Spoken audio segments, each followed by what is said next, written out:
अस्सलामुअलैकुम स्टूडेंट्स। आज के लेक्चर में हम लोग अपना न्यू यूनिट स्टार्ट कर रहे हैं, that is unit 7 fundamentals of geometry.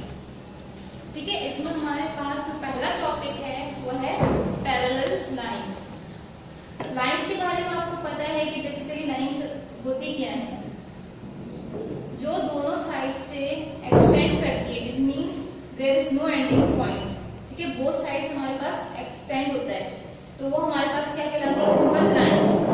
लेकिन अब हम बात कर रहे हैं पैरेलल लाइंस की, तो पैरेलल का मतलब क्या होता है, डेफिनेशन देखते हैं। Two lines are said to be parallel. उनको कब पैरेलल कहा जाता है दो लाइंस को, जब पहली बात है दे आर कोप्लेनर।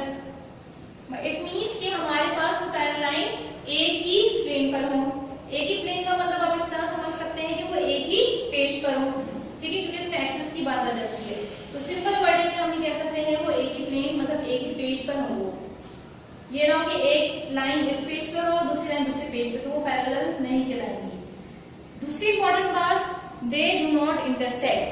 इंटरसेक्ट का मतलब है कि वो एक दूसरे को कट ना कर रही हो। ठीक है, इंटरसेक्ट का मतलब होता है कट करना, तो दे do not intersect, it means वो एक दूसरे को कट नहीं कर रही होंगी, तो वो क्या कहलाएंगी, parallel. It means they do not intersect each other. आप ये देख सकते हैं कि हमारे पास एक लाइन यहाँ पे L है और दूसरी M है। अब ये दोनों लाइन एक दूसरे की क्या है, पैरेलल, मींस बराबर एक ही डायरेक्शन में चल रही हैं। ठीक, अब ये इस डायरेक्शन में मतलब ये हॉरिजॉन्टल भी हो सकती है, ये इस तरीके से भी हो सकती है, ये इस तरीके से भी हो सकती है। ठीक है, किसी भी मतलब हम इसमें एंगल के थ्रू बना सकते हैं, लेकिन वो दोनों लाइंस हमेशा क्या होंगी, पैरेलल होंगी और do not intersect each other. तो वो सिंपल क्या कहलाती है, पैरेलल लाइंस। ठीक है, आप देख सकते हैं इसकी डायरेक्शन मैंने डिफरेंट बना रखी है फिगर 1 में और फिगर ये 2 है हमारे पास। ठीक, तो इसमें आप देख सकते हैं इसकी डायरेक्शन डिफरेंट है, लेकिन क्या है, दोनों पैरेलल, ये लाइंस क्या है, पैरेलल है। ठीक है, अब हम अपने नेक्स्ट टॉपिक की तरफ आते हैं। ठीक है, नाउ स्टूडेंट्स हमारा नेक्स्ट टॉपिक है ट्रांसवर्सल। तो व्हाट इज ट्रांसवर्सल, डेफिनेशन देखते हैं इसकी हम। A transversal is a line that passes through two lines in the same plane at two distinct points। Transversal क्या होती है, एक ऐसी लाइन होती है जो दो लाइंस को इंटरसेक्ट करती है at two distinct points। अब जैसे फॉर एग्जांपल हमारे पास AB एक लाइन है और CD एक लाइन है। ठीक, इट मींस ये दोनों लाइंस क्या है, पैरेलल है। अब आप देख सकते हैं एक लाइन जो EF है वो इंटरसेक्ट कर रही है AB को भी और CD को भी। टू डिस्टिंक्ट पॉइंट, कौन से दो डिस्टिंक्ट पॉइंट पे, एक पॉइंट P एक पॉइंट Q पर। तो ट्रांसवर्सल क्या है, एक लाइन है जो इंटरसेक्ट कर रही है पैरेलल लाइंस को टू डिस्टिंक्ट पॉइंट पे, point P and point Q। तो आप देख सकते हैं जब इंटरसेक्ट किया तो हमारे पास यहाँ पे कुछ एंगल्स भी फॉर्म बन गए। ठीक है, ये जो सर्कल मैंने बनाया है, तो इट मींस यहाँ पे ये एंगल जो P है हमारे पास डिफरेंट एंगल्स यहाँ पे बन गए। 4 एंगल्स यहाँ पे बन गए और 4 एंगल्स यहाँ पे बन गए, तो टोटल कितने एंगल्स हो गए, 8 एंगल्स हो गए। तो अभी एंगल्स के बारे में हम आगे कंटिन्यू पढ़ेंगे। इसी तरह यहाँ देख सकते हैं आप लोग, सेम प्लेन की बात की थी मैंने, तो आपको पहले बता चुकी पैरेलल लाइंस का। तो हमारे पास ये पैरेलल लाइंस है, LM एक लाइन है और QR, तो ये दोनों क्या है, पैरेलल है एक दूसरे के। ठीक, तो इस पे एक लाइन इंटरसेक्ट कर रही है ST, तो वो क्या है, ट्रांसवर्सल। ठीक है, जो ये जो इंटरसेक्ट वाली लाइन है वो ट्रांसवर्सल कहला रही है। ठीक, क्लियर है। जब इसने इंटरसेक्ट किया दो पैरेलल लाइंस को, तो हमारे पास कुछ एंगल्स यहाँ पे बन जाएंगे। ठीक, तो हमारे पास अब काउंटिंग करते हैं 1 2 3 4। इसी तरह यहाँ पे भी 1 2 3 4, टोटल कितने एंगल्स हो गए, 8 एंगल्स हो गए। तो एंगल्स की प्रॉपर्टीज हम आगे डिस्कस करेंगे। अभी यहाँ तक सिर्फ ट्रांसवर्सल का टॉपिक है, तो आई होप आपको ट्रांसवर्सल यहाँ तक समझ में आ गया होगा। मैं एक दफा से डेफिनेशन दोबारा से रिकैप्चुलेट कर रही हूँ। A transversal is a line that passes through two lines in the same plane at two distinct points। Transversal वो लाइन है, ट्रांसवर्सल कौन सी लाइन है, जो EF है। ठीक है, that passes through two lines in the same plane। ठीक है, टू लाइंस कौन सी है, AB एक लाइन है और CD दो लाइन है, और CD दूसरी लाइन है। ठीक है, इसको इसने क्या किया है, इससे EF वाली लाइन इसको पास करेगी, मींस इसको इंटरसेक्ट कर रही है एट टू डिस्टिंक्ट पॉइंट। कौन से दो डिस्टिंक्ट पॉइंट पे जहाँ पे कट कर रहे हैं, कौन सा, एक पॉइंट B हो गया, एक पॉइंट Q हो गया। तो यहाँ पे हमारे पास कुछ एंगल्स बन गए हैं। कैसे देखें, EPB, इधर भी कोई एंगल बनेगा, दूसरा एंगल EPA। ठीक है, एंगल को हम बीच में रखते हैं रिप्रेजेंट करने के लिए। इसी तरह आप ये देख सकते हैं। अब इधर मैं नीचे वाली डायरेक्शन में जाऊंगी तो APF हो जाएगा। इधर से कैसे हो जाएगा, B, जो चारों एंगल्स का नाम है वो P है, BPF। डन। ये चार एंगल्स यहाँ से बना दिए। इसी तरह यहाँ से भी बना सकते हैं आप, CQE। ऊपर की डायरेक्शन में जा रहे हैं करके। इसी तरह आप इस तरह डायरेक्शन में लेकर जाएंगे तो D से स्टार्ट करें या E से स्टार्ट करने बात देखिए, DQE। सेंटर में तो Q आ गया। ठीक है, अब इसी तरह यहाँ पे इस वाली डायरेक्शन में जाएंगे तो क्या बन जाएगा, CQF। और जब इस डायरेक्शन में आएंगे तो DQF। ठीक है, तो टोटल 8 एंगल्स बन गए हैं हमारे यहाँ पर। तो हम इसके एंगल्स की प्रॉपर्टीज को आगे डिस्कस करते हैं। नाउ स्टूडेंट्स, हमारे पास ट्रांसवर्सल का टॉपिक चल रहा है, तो हमने ट्रांसवर्सल की डेफिनेशन को डिस्कस कर लिया है। हमारा नेक्स्ट टॉपिक है transversal intersect two parallel lines. जब ट्रांसवर्सल इंटरसेक्ट करेगा टू पैरेलल लाइंस को, ठीक है, पैरेलल लाइन कौन सी है, AB एंड CD। ये ऊपर डेफिनेशन में सेम आपको मैं चीज बता चुकी हूँ कि हमारे पास दो लाइन कौन सी है, AB और CD, वो आपस में क्या है, एक दूसरे के पैरेलल है। तो एंगल्स फॉर्म्ड आर, अब मैंने आपको बताया था टोटल इधर कितने एंगल्स बन जाएंगे, 8 एंगल्स बन जाएंगे, 1 2 3 4 5 6 7 8। ठीक है, अब हम देखते हैं कि हमारे पास यहाँ पर कुछ आपको एंगल्स के नाम नजर आ रहे हैं। कौन कौन से एंगल यहाँ पे हमारे पास इसके अंदर हमारे पास 4 डिस्टिंक्ट टाइप ऑफ एंगल है। कौन कौन से हैं, वर्टिकल अपोजिट एंगल है, दूसरा है क्रॉसपॉइंटिंग एंगल्स, तीसरा है अल्टरनेट इंटीरियर एंगल्स, और फोर्थ पॉइंट है interior angles on the same side of the transversal. ठीक, अब वर्टिकल अपोजिट एंगल की बात करते हैं तो वर्टिकल अपोजिट एंगल क्या होते हैं, ये आप लोग प्रीवियस मतलब क्लास में पढ़ चुके हैं कि वर्टिकल अपोजिट एंगल क्या होते हैं, 2 and 3। This is the vertical opposite angle. It means कि हमारे पास आमने सामने वाली चीज।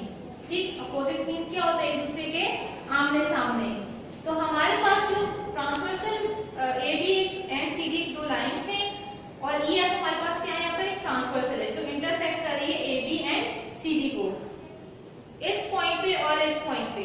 ठीक, तो यहाँ पे कुछ एंगल्स बन गए हैं। अब हम देखते हैं पहला वर्टिकल अपोजिट एंगल्स यहाँ पे कौन कौन से नजर आ रहे हैं।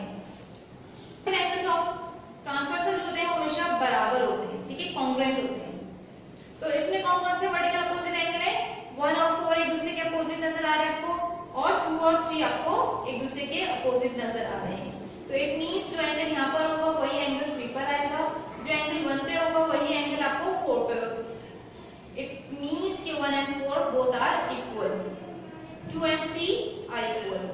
इसी तरह जब CD वाले लाइन पे जो एंगल बन रहे हैं 5 6 7 8, तो जाहिर सी बात है इसमें दो एंगल्स कौन से बराबर होंगे, 6 and 7 और 5 and 8। ठीक है, तो हमारे पास यहाँ पे 4 pairs of vertical opposite angle मिल गए, 1 और 4, 2 and 3, 5 and 8, 6 and 7। It is clear, ये हमारे पास वर्टिकल अपोजिट एंगल की बात हो गई। दूसरी बात है क्रॉसपॉइंटिंग एंगल्स। क्रॉसपॉइंटिंग एंगल्स वो होते हैं जो सेम डायरेक्शन में बन रहे होते हैं। जैसे आप देख सकते हैं कि मेरे पास अगर ये शेप जा रही है, ठीक है, मैं इधर पॉइंट का नाम देती हूँ, चलिए इधर P पॉइंट कर देती हूँ, इधर Q, ये P है और ये Q है।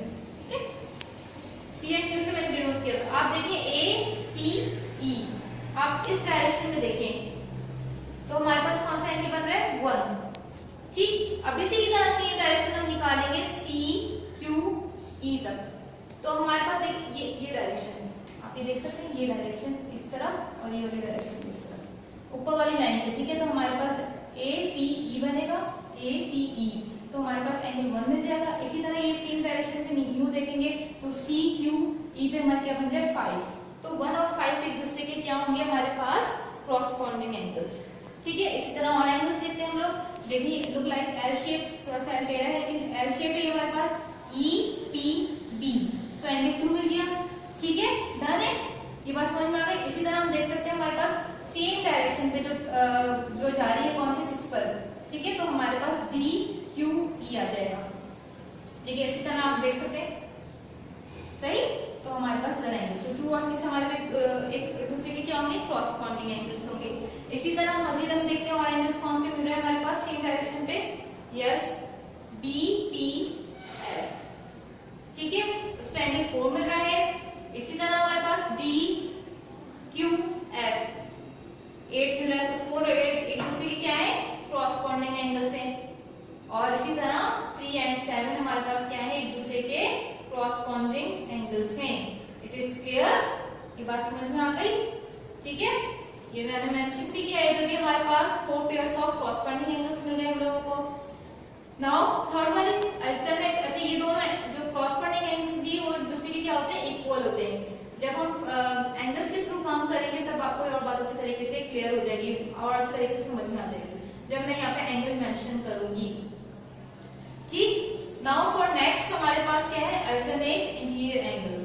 ठीक है, अल्टरनेट मींस क्या होता है, एक जैसे फॉर एग्जांपल आपके पास स्टूडेंट बैठा हुआ है, ठीक है, तो आप एक स्पेस छोड़ के दूसरे को लेंगे। ठीक है, जैसे फॉर एग्जांपल अल्टरनेट पेजेस की बात करते हैं, तो हम क्या करते हैं, एक पेज लिया, एक को स्किप किया, दूसरा तीसरा पेज लिया, तो इट मींस अल्टरनेट वाली मतलब हमारे पास जो है वो अल्टरनेट कहलाएगा वर्ड। ठीक है, कि हमने एक को स्किप किया फिर उसके बाद नेक्स्ट किया। ठीक, तो हमारे पास अल्टरनेट एंगल्स कैसे होंगे, यहाँ पर देखिए, इंटीरियर का मतलब क्या होता है और एक एक्सटीरियर का वर्ड आता है, तो हमारे पास यहाँ पे कुछ एंगल इंटीरियर है और कुछ एंगल एक्सटीरियर है। तो इंटीरियर एंगल में कौन कौन सा एंगल आएगा, 3, 4, 5 एंड 6 जो अंदर की तरफ बने हुए, और एक्सटीरियर एंगल कौन कौन सा आएंगे, 1, 2, 7 एंड 8। ठीक है, एक्सटीरियर एंगल होंगे। अब इंटीरियर एंगल्स की हम बात करें तो 3, 4, 5, 6 है। ठीक, तो अल्टरनेट एंगल्स की बात की जा रही है, तो देखिए 3 के बाद 5 को स्किप किया, तो नेक्स्ट क्या आ गया हमारे पास, 6 आ गया। तो 3 और 6 एक दूसरे के क्या होंगे, अल्टरनेट।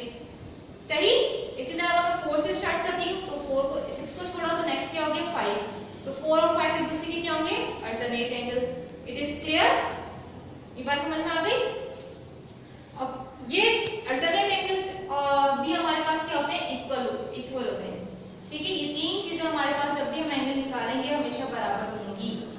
नाउ फोर्थ पॉइंट है interior angles of the same side of transversal. ठीक है, ट्रांसवर्सल की सेम साइड पे जो हमारे पास एंगल्स हैं, अब इसमें वो चीज बराबर नहीं होती। ठीक है, जैसे ये वाले 6 और 7 बराबर है, 4 और 8 बराबर होंगे, तो इसमें ट्रांसफर जब interior angles on the same side of the transversal की बात की जाएगी तो वो इक्वल नहीं होंगे, उनके सम की बात की जाएगी, तो उन दोनों का सम हमेशा क्या निकलेगा, 180 डिग्री निकलेगा। जैसे 3 और 5 की बात कर रही हूँ मैं यहाँ पर, देखें हमारे पास सेम साइड ट्रांसवर्सल हमारे पास सीधा है, ठीक है, इसकी सेम साइड की बात करी गई है, तो इंटीरियर एंगल्स की बात करी जा रही है।